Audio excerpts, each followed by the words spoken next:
আসসালামু আলাইকুম। আমি শ্যামল কর্মকার ফ্রম বাংলাদেশ, লক্ষ্মীপুর সদর কারিগরি প্রশিক্ষণ ট্রেনিং কেন্দ্রে আসছি।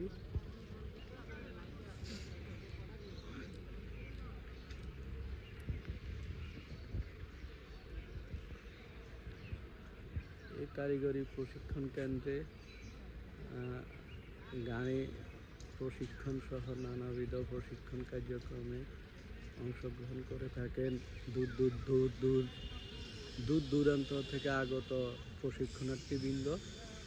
প্রশিক্ষণার্থীদের একাংশ দেখা যাচ্ছে।